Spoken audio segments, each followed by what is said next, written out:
Baik, Assalamualaikum warahmatullahi wabarakatuh. Apakah suara Bu Emma terdengar jelas? Jelas, Ibu. Baik.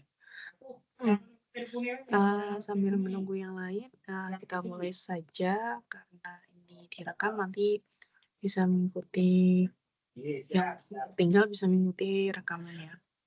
Baik, kita mulai. Assalamualaikum warahmatullahi wabarakatuh. Waalaikumsalam warahmatullahi wabarakatuh. Baik, sebelum memulai perkuliahan, adalah kita berdoa menurut agama dan keyakinan masing-masing. Berdoa diserahkan.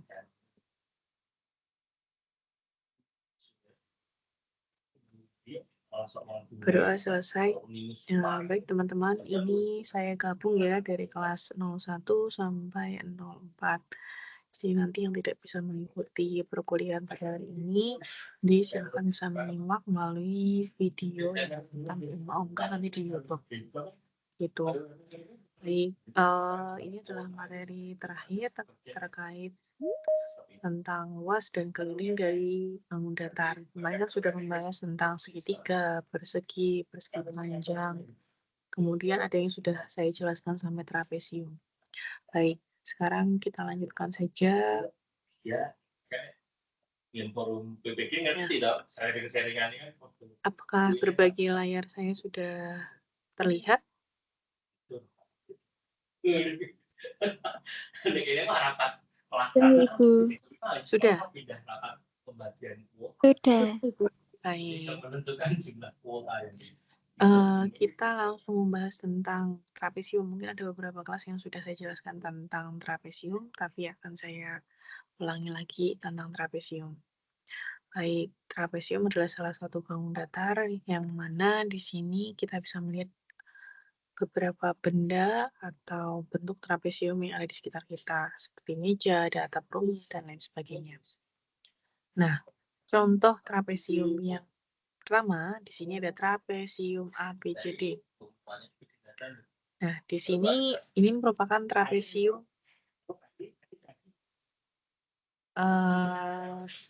sama kaki, di mana trapesium ini sering dijadikan contoh untuk menyebutkan bentuk trapesium.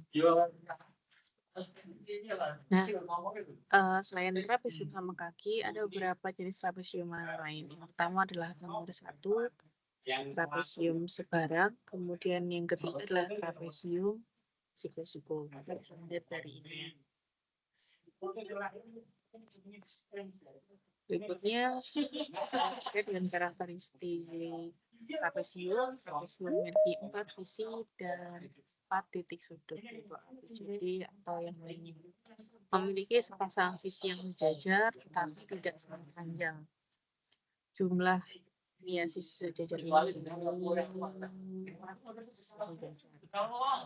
tapi tidak sama panjang.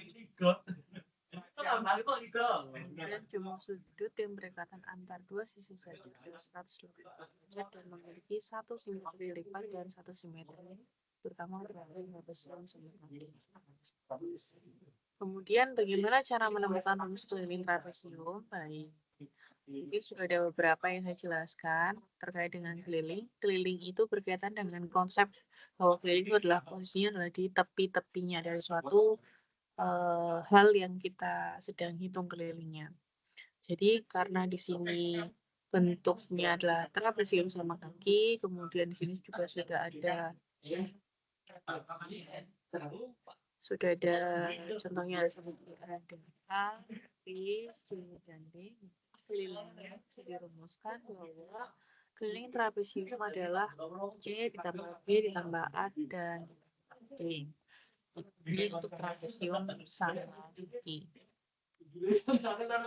Berikutnya terkait dengan luas, luas trapesium. Nah, untuk luas trapesium sebenarnya kita tetap menggunakan konsep yang namanya alas kali tinggi itu untuk trapesium. Untuk semua luas. Nah, untuk luas di sini. Makasih Pak Wid. Enggak Pak, ini jadwalnya. Nah, untuk trapesium di sini untuk trapesium ada pendekatan yang bisa digunakan untuk mencari luas trapesium. Nah, di sini yang pertama menggunakan pendekatan persegi panjang. Nah, teman-teman bisa melihat bahwa di sebelah kanan kemudian dia berubah menjadi sebelah kiri. Ada trapesium sama kaki yang beberapa sisinya bisa dipindahkan sehingga menjadi bentuk persegi panjang. Sebenarnya kalau sudah tidak dibentuk persegi panjang seperti ini, kita juga bisa menggunakan persegi panjang untuk menghitung luas trapesium. Nah, buat teman-teman yang belum menemukan nih rumus luas trapesium dengan pendekatan persegi panjang, Silakan nanti dicoba. Kita akan bahas setelah Lebaran ya terkait dengan ini membuktikan rumus luas trapesium dengan pendekatan persegi panjang. Kalau di rumus secara keseluruhan kita bisa melihat ini luasnya adalah setengah kali jumlah sisi sejajar, ini sisi sejajar dikali dengan ini dia gitu. Kemudian berikutnya untuk bentuk bidang data berikutnya adalah kita bahas tentang jajar genjang. Jajar genjang dalam kehidupan sehari-hari kita bisa mengetahui ya, mengingat-ingat kembali bahwa jajar genjang itu bentuknya seperti ini. Mungkin mirip seperti wajik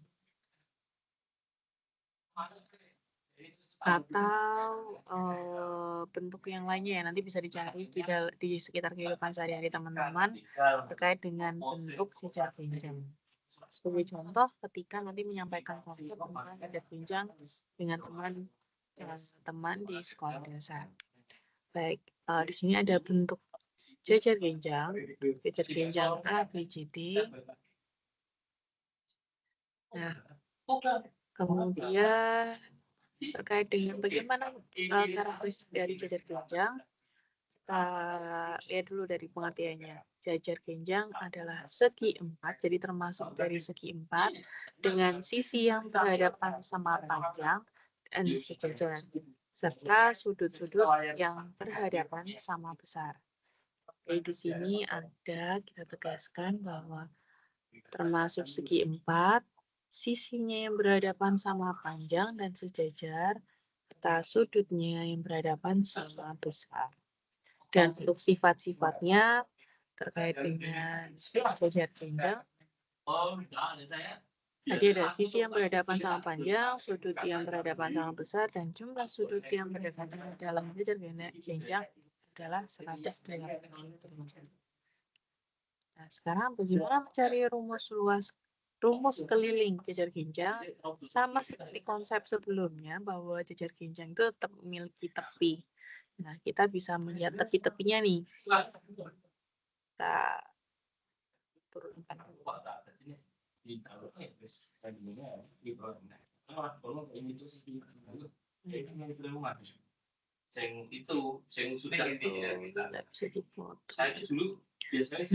di sini ada sebuah jajar genjang ABCD, kemudian kita akan mencari kelilingnya. Dan kita bisa menuliskan seperti ini. Ada sisi AB itu sama dengan sisi CD, ini sama ya. Kemudian ada sisi AD itu sama dengan BC. Maka ada dua hal nih yang sama. Kalau saya umpamakan di sini, ini adalah A, ini adalah B, maka ada 2B ditambah dengan A. Ini ada dua yang sama, jadi B ditambah dengan A. Maka bisa dituliskan nih, ini seperti juga rumus keliling persegi panjang ya, kalau kita cek. Nah, di sini maka ada tulisan rumus jadinya adalah rumus keliling jajar genjang adalah K sama dengan 2 B ditambah D. Ini untuk jajar genjang, mudah ya. Sekarang kita balik ke luas jajar genjang. Luas jajar genjang sama nih, karena kita jajar genjang ini termasuk adalah segi 4, kita konsep tadi harus sekali tinggi. Jadi karena mirip dengan persegi panjang, kita bisa melihat atau menerapkan untuk rumus luas jajar genjang bisa dicari dengan alas kali tinggi. Alasnya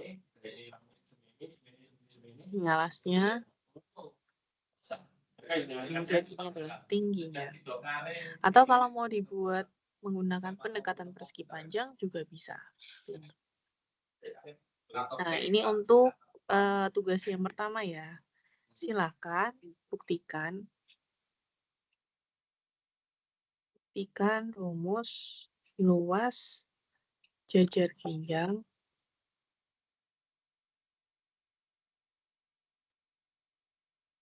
dengan pendekatan persegi panjang. Nah, ini untuk soal yang pertama. Silahkan nanti dicari. Kalau rumus luas jajar genjang yang utama ya tadi alas kali tinggi. Ya, silahkan nanti dicari. Kita bahas ketika lepas dari libur lebaran. Seperti ini. Kalau untuk rumus jadinya alas kali tinggi. Baik, sekarang kita masuk ke bidang datar berikutnya. Oh nih, kita bahas dulu terkait dengan sudutnya. Tadi sudut yang berdekatan 180 derajat ya. Oh, jadi berpikir ulang dong. Oke, ini ada contoh. Ada soal.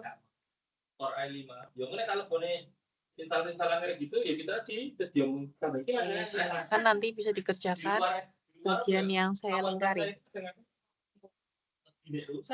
Nomor 3. Ketika ada hal yang di luar ekspeknya. Saya tidak tahu itu loh. Saya tahu kan Nomor 5. Malah nggak apa-apa. Ini kan kadang-kadang luar kapabilitas saya kan nggak bisa jawab juga.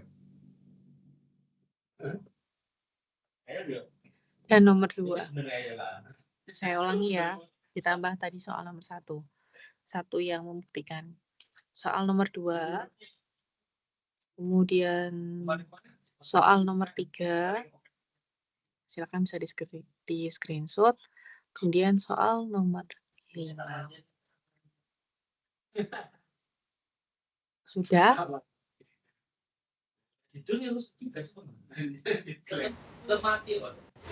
Sudah di screenshot? Sudah, Ibu. Baik, saya lanjutkan ya.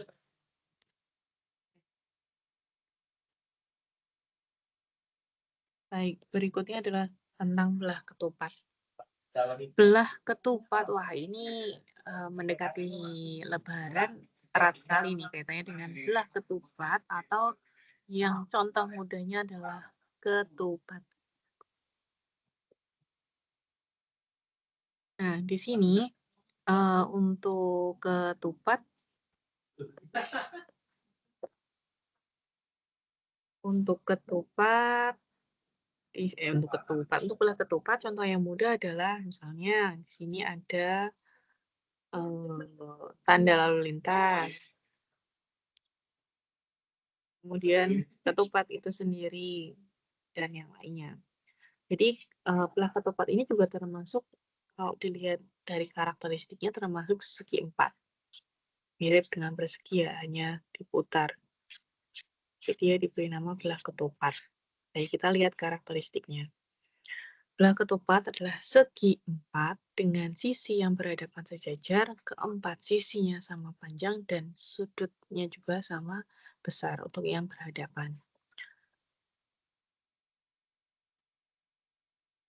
Nah, keistimewaan dari belah ketupat dapat dibentuk dari gabungan segitiga sama kaki dan bayangnya setelah disiramakan terhadap alasnya.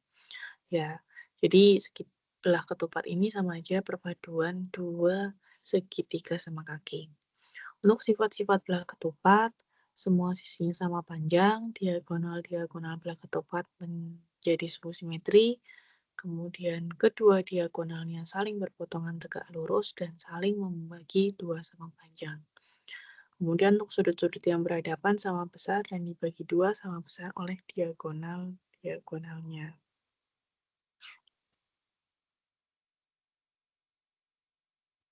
Kemudian untuk rumus keliling belah ketupat tentunya mirip dengan, persegi ya, lebih dekat dengan persegi.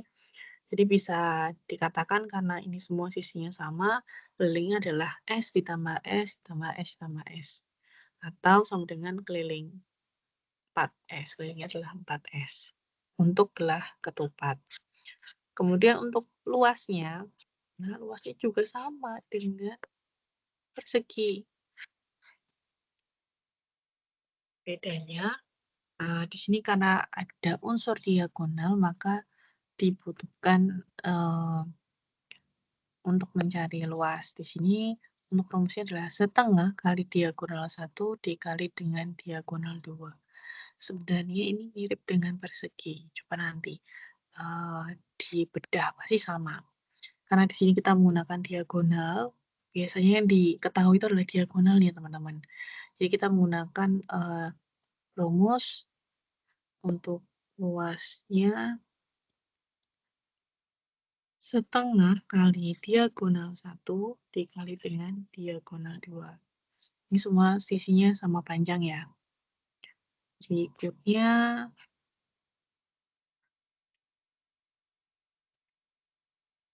itu udah masuk. Nanti kalau untuk mencari miringnya silakan bisa menggunakan rumus Pythagoras. Nah, kita sudah masuk ke soal. Silakan untuk soal yang saya lingkari, soal nomor 2.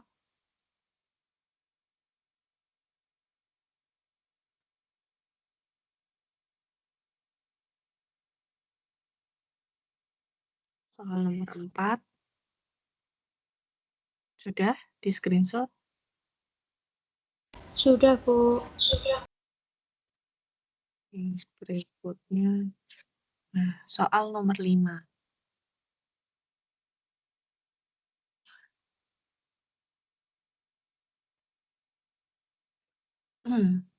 Sudah ya, saya lanjutkan.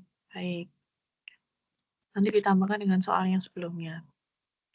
Berikutnya terkait dengan layang-layang. Wah, layang-layang ini mudah nih. Contohnya adalah layangan atau bentuk liontin atau bentuk-bentuk yang lain yang bisa teman-teman samakan dengan bentuk bidang datar layang-layang. Baik, layang-layang seperti gambar yang ada di layar, di situ mirip dengan belah ketupat sebenarnya. Hanya perbedaannya untuk diagonal 1 dengan diagonal 2-nya itu memiliki perbedaan panjang. Jadi panjangnya tidak sama panjang, berbeda.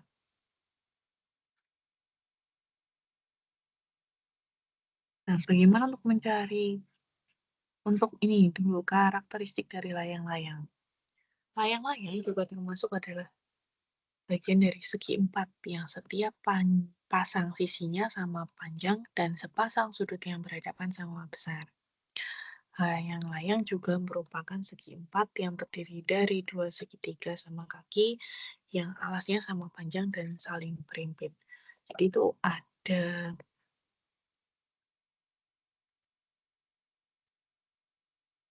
ya maksudnya ini kan ada segitiga, dua alasnya tuh ini. Nah, kan saling berimpit. Jadi dua segitiga sama kaki yang alasnya saling berimpit. Untuk sifat-sifatnya, layang-layang memiliki 4 buah sisi dengan 2 pasang sisi yang kongruen. Layang-layang memiliki sepasang sudut berhadapan yang sama besar.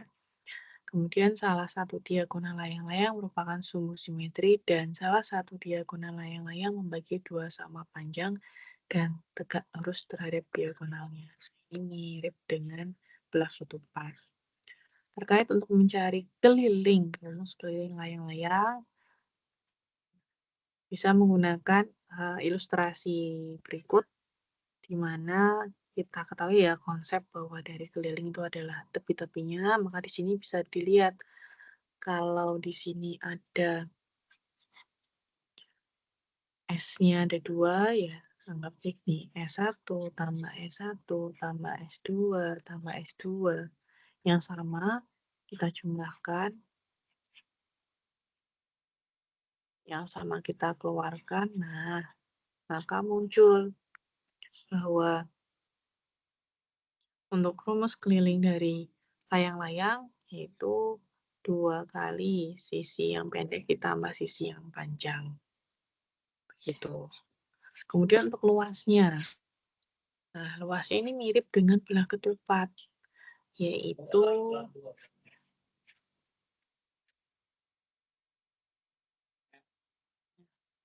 kalau untuk luasnya di sini menggunakan rumus belah ketupat setengah diagonal 1 kali diagonal 2.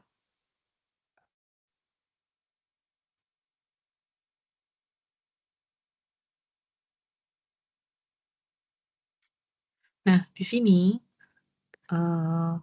untuk mencari rumus luas ke layang-layang bisa dibantu dengan pendekatan persegi panjang, di mana ada segitiga sama kaki yang harus dipisah sehingga dia setelah dikumpulkan seperti puzzle gitu ya, bisa dirubah menjadi bentuk persegi panjang. Ini nanti silakan di sini saya minta untuk teman-teman membuktikan rumus luas layang-layang dengan pendekatan persegi panjang.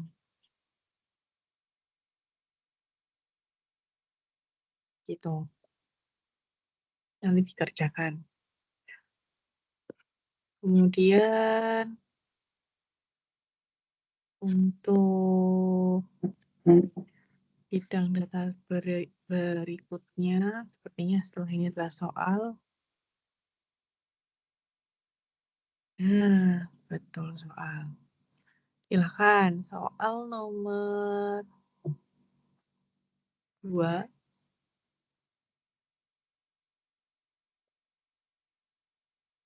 Kemudian soal nomor 4 dan 5. 4 dan 5. Sudah di screenshot? Soal nomor 2, 4, dan 5. Nomor 2 nggak kelihatan, Bu. Benar. Nomor 2 sudah? Sudah, Bu. Baik, nomor 4 dan 5 sudah ya? Sudah.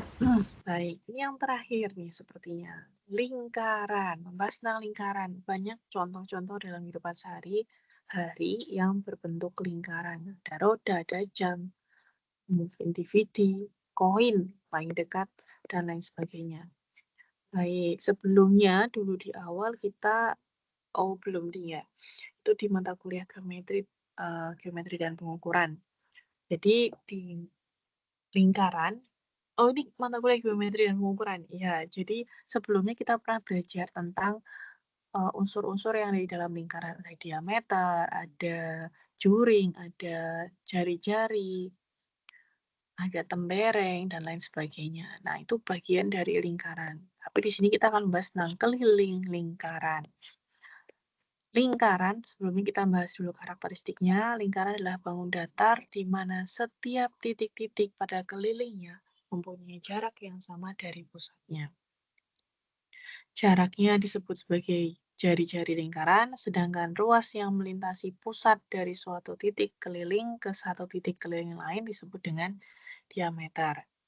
Untuk sifat-sifat lingkaran, lingkaran mempunyai satu titik pusat, kemudian jarak titik pusat ke tepi lingkaran dinamakan jari-jari, dan lingkaran memiliki diameter.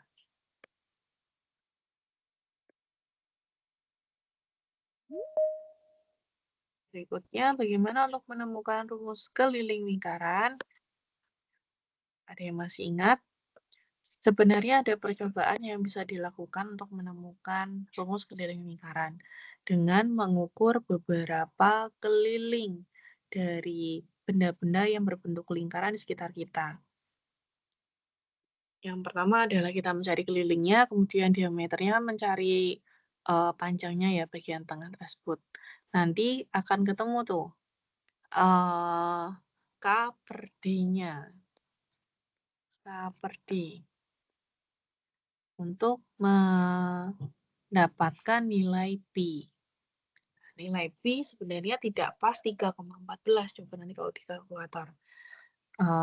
Ketika jenengan melakukan eksperimen untuk mencari nilai Pi dengan mengukur beberapa benda-benda berbentuk lingkaran dengan bentuk yang berbeda ya, tentunya untuk mencari keliling dan diameternya.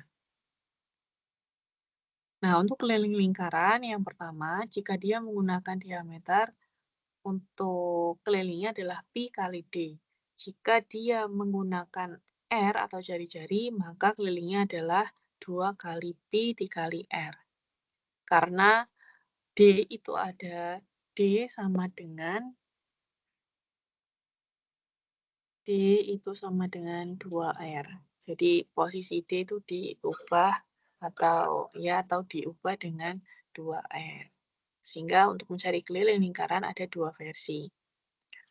Berikutnya untuk mencari luas lingkaran.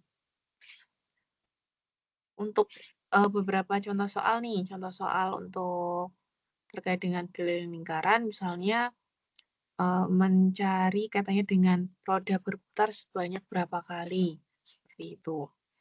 Kemudian untuk rumus luas lingkaran, ada pendekatan yang bisa digunakan sama juga lagi dengan pendekatan persegi panjang, yaitu dengan membelah atau mengupas lingkaran tersebut menjadi beberapa bagian yang sama, sehingga nanti ketika disusun itu akan menjadi bentuk persegi panjang. Nah, di sini saya minta teman-teman untuk membuktikan.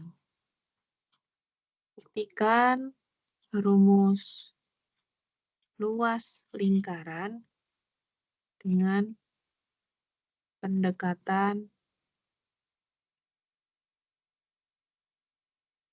persegi panjang. Ya, ini soal juga. Jadi, saya minta coba nanti cari di YouTube atau di buku itu sudah ada yang membahas tentang ini. Berikutnya, itu untuk luas. Luas lingkaran Pi R kuadrat atau 1/4 Pi D kuadrat. Itu ya, Pi R kuadrat dengan 1/4 Pi D kuadrat. Kita langsung soal aja nih. Ini yang sepertinya nanti kita akan bahas bersama-sama setelah Lebaran. Ini saja. Silakan kerjakan nomor 3, 4, dan 5. 3, 4, dan 5.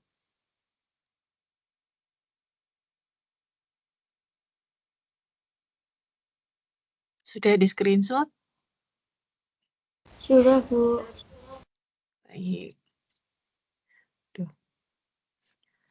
Baik, itu soal-soal terkait dengan bangun datar. Jadi kita tadi ada penjelasan terkait mulai dari trapesium, jajar genjang, belah ketupat, layang-layang, dan yang terakhir adalah lingkaran. Silahkan tadi ada berapa soal?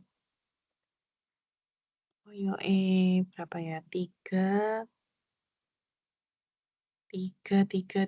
12, 15, 16. 15 atau 16 ya tadi ya soalnya? Ada yang menghitung? Coba dicek lagi.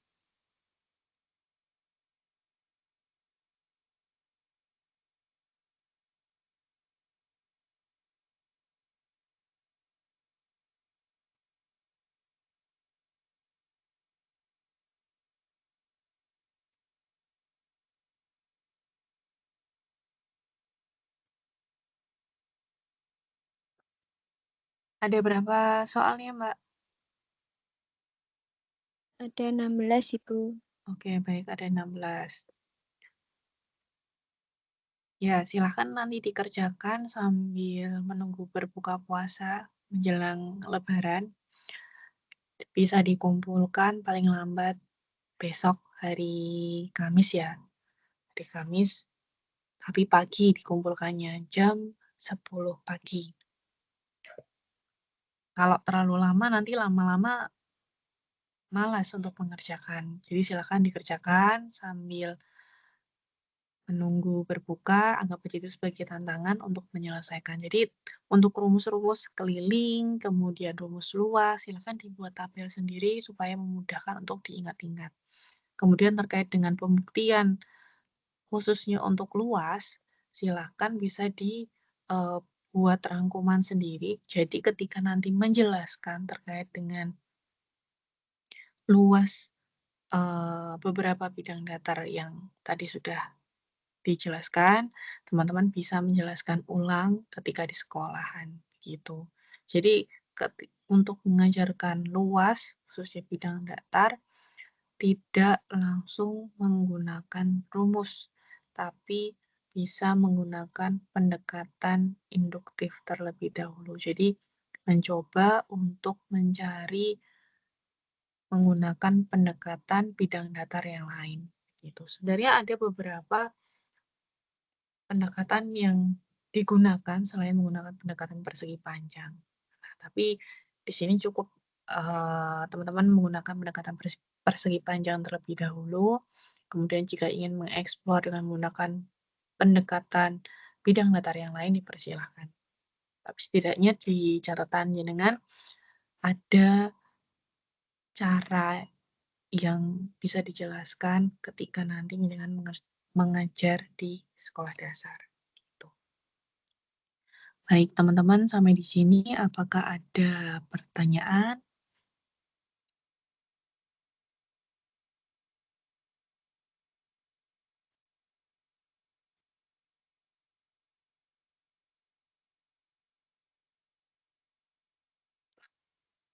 Apakah masih ada pertanyaan? Tidak, Ibu. Baik, cukup jelas ya berarti. Mas Yuda, sudah jelas? Jelas, Bu. Mbak Vina?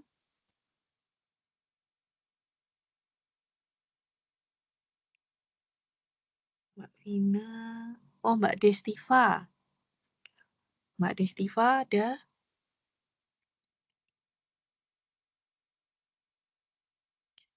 Mbak Oki, gimana? Sudah jelas Mbak Oki? Insya Allah sampun, Bu. Baik. Mbak Aisyah?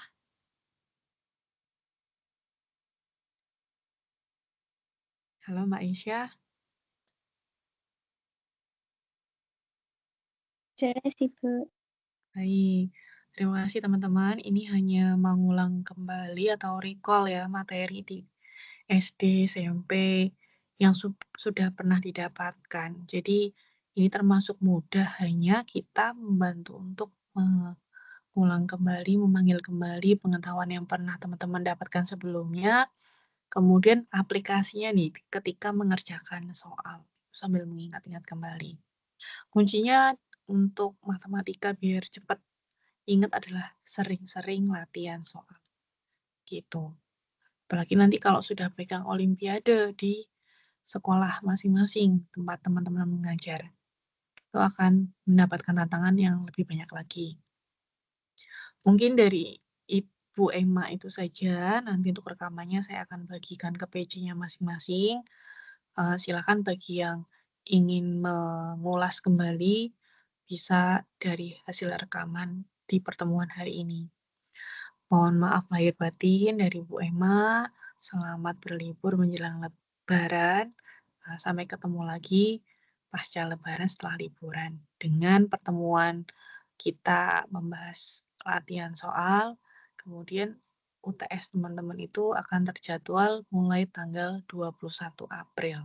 Gitu. Kurang lebih masih ada 2 atau 1 kali lagi pertemuan begitu. Gitu ya. Untuk absensi saya anggap ini nanti hadir semuanya. Gitu. Baik, teman-teman, terima kasih. Saya akhiri sekian. Assalamualaikum warahmatullahi wabarakatuh. Waalaikumsalam warahmatullahi wabarakatuh. Terima kasih, Bu. Ya, sama-sama. Bu. Oke. Ini Bu.